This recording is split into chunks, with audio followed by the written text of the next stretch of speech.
বিসমিল্লাহির রাহমানির রাহিম। আজকে আমরা যে বিষয়টা নিয়ে কথা বলবো সেটা আপনি হয়তো মেলায় দেখেছেন। বাংলা কিউআর। অনেকেই প্রথমবার দেখে একটু কনফিউজ হয়ে যান, এটা কি নতুন কোনো অ্যাপ? আলাদা কিছু ইনস্টল করতে হবে? নাকি আবার নতুন কোনো টেকনোলজি শিখতে হবে? সোজা উত্তর হলো না।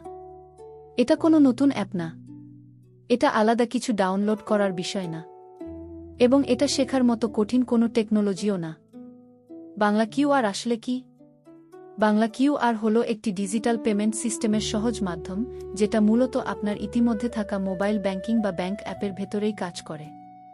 যেমন বিকাশ, নগদ, উপায় কিংবা অন্যান্য ব্যাংকিং অ্যাপস। এই অ্যাপগুলোতে কিউআর পেমেন্টের ফিচার আগে থেকেই যুক্ত করা থাকে। মানে আপনি আলাদা কিছু ইনস্টল করছেন না, শুধু বিদ্যমান সিস্টেমটাই ব্যবহার করছেন। তাহলে বাংলা কিউআর কেন বলা হচ্ছে? এখানে বাংলা কিউআর মানে নতুন কোনো অ্যাপ না। এটা মূলত একটি লোকাল ব্র্যান্ডিং এবং সহজ পরিচিতি ব্যবস্থা। বাংলাদেশে বিভিন্ন দোকান, মেলা, কর্পোরেট ইভেন্টে যাতে সবাই সহজে কিউআর দিয়ে পেমেন্ট বুঝতে পারে, সেই জন্য এই নামটা ব্যবহার করা হয়। এটা কিভাবে কাজ করে? ধরুন আপনি একটি দোকানে গেলেন বা কোনো মেলায় আছেন। আপনি দেখলেন একটি কিউআর কোড। আপনি যা করবেন, আপনার বিকাশ, নগদ, উপায় অ্যাপ খুলবেন, পে বা স্ক্যান কিউআর অপশন সিলেক্ট করবেন। কিউআর কোড স্ক্যান করবেন। অ্যামাউন্ট লিখবেন, যদি দরকার হয় পেমেন্ট কনফার্ম করবেন। ব্যাস, কাজ শেষ। কোনো ক্যাশ লাগছে না। কোনো চেঞ্জের ঝামেলা নেই। কোনো দীর্ঘ প্রসেস নেই। আসল সুবিধা কোথায়? বাংলা কিউআর বা কিউআর পেমেন্টের সবচেয়ে বড় সুবিধা হল দ্রুত লেনদেন, ক্যাশলেস, সিস্টেম নিরাপদ, পেমেন্ট হিসাব রাখা সহজ, এবং কোনো ভুল গোনার ঝামেলা নেই। বিশেষ করে আজকের দিনে যেখানে সবকিছু ডিজিটাল হচ্ছে, সেখানে এটা খুবই গুরুত্বপূর্ণ। এখন একটু বাস্তব উদাহরণে আসি। ধরুন একজন কর্পোরেট চাকরিজীবী যিনি কোনো প্রাইভেট ব্যাংক বা মাল্টিন্যাশনাল কোম্পানিতে কাজ করেন। তিনি প্রতিদিন অফিসে যাওয়ার পথে কফি শপ থেকে কফি নেন। আগে কি হতো? ক্যাশ দিতে হতো। খুচরা টাকা নিয়ে ঝামেলা হতো। অনেক সময় লাইনে দাঁড়াতে হতো। কিন্তু এখন তিনি শুধু ফোন বের করেন, কিউ স্ক্যান করেন, আর 5-10 সেকেন্ডে পেমেন্ট শেষ।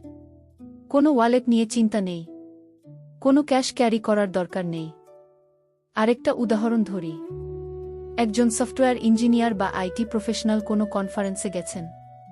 সেখানে লাঞ্চ বা রেজিস্ট্রেশন ফি দিতে বলা হলো। তিনি কিউআর স্ক্যান করে সরাসরি পেমেন্ট করে দিলেন। পুরো প্রসেসটা হয়ে গেল কন্টাক্টলেস। সময় বাঁচল। প্রফেশনাল অভিজ্ঞতা আরও স্মুথ হল। বাংলা কিউআর আসলে কোনো নতুন প্রযুক্তি শেখার বিষয় না।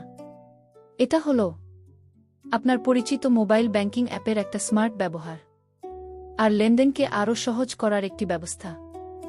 অনেকেই প্রথমে ভাবেন, এটা আবার নতুন কিছু কিনা, আলাদা অ্যাপ লাগবে কিনা। কিন্তু বাস্তবতা হল, যদি আপনার ফোনে আগে থেকেই বিকাশ, নগদ বা অন্য কোনো ব্যাংক অ্যাপ থাকে, তাহলে আপনি প্রায় প্রস্তুতি আছেন। শুধু ব্যবহার করা শিখলেই হল। সবচেয়ে গুরুত্বপূর্ণ বিষয়, অনেকে যেটা ভুল বোঝে। এখানে একটা বড় ভুল ধারণা অনেকের থাকে। অনেকে মনে করেন বিকাশ হলে শুধু বিকাশ কিউআর এই পেমেন্ট হবে, নগদ হলে শুধু নগদেই হবে। কিন্তু বাস্তবতা হল এটা ঠিক না। বাংলা কিউআর পেমেন্ট সিস্টেম এমনভাবে ডিজাইন করা হয়েছে যেখানে বিকাশ অ্যাপ দিয়ে আপনি নগদের কিউআরে পেমেন্ট করতে পারবেন। নগদ দিয়ে বিকাশের কিউআরে পেমেন্ট করা যাবে। উপায় বা ব্যাংক অ্যাপ দিয়েও একইভাবে কাজ করা যায়। অর্থাৎ অ্যাপ আলাদা হলেও কিউআর স্ট্যান্ডার্ড একই হলে সবগুলোই একে অপরের সাথে কাজ করতে পারে। এটাই হলো আসল সুবিধা, ইন্টারঅপারেবিলিটি। ডিজিটাল পেমেন্ট এখন আর ভবিষ্যতের বিষয় না, এটা বর্তমান বাস্তবতা। বাংলা কিউআর সেই বাস্তবতারই একটি গুরুত্বপূর্ণ অংশ। এটা আমাদের শেখায় লেনদেন হতে পারে দ্রুত, পেমেন্ট হতে পারে ঝামেলাহীন, এবং প্রযুক্তি হতে পারে সত্যিই সহজ। পরিশেষে বলা যায়, বাংলা কিউআর কোনো নতুন অ্যাপ না, এটা আপনার বিদ্যমান মোবাইল ব্যাংকিংকে আরও স্মার্টভাবে ব্যবহার করার একটি আধুনিক পেমেন্ট সিস্টেম। আজকের ভিডিওটা এখানেই শেষ।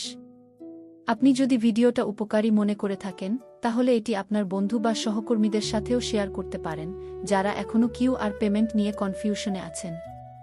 ভিডিওটি দেখার জন্য সবাইকে অসংখ্য ধন্যবাদ। আবার দেখা হবে নতুন কোনো তথ্য নিয়ে।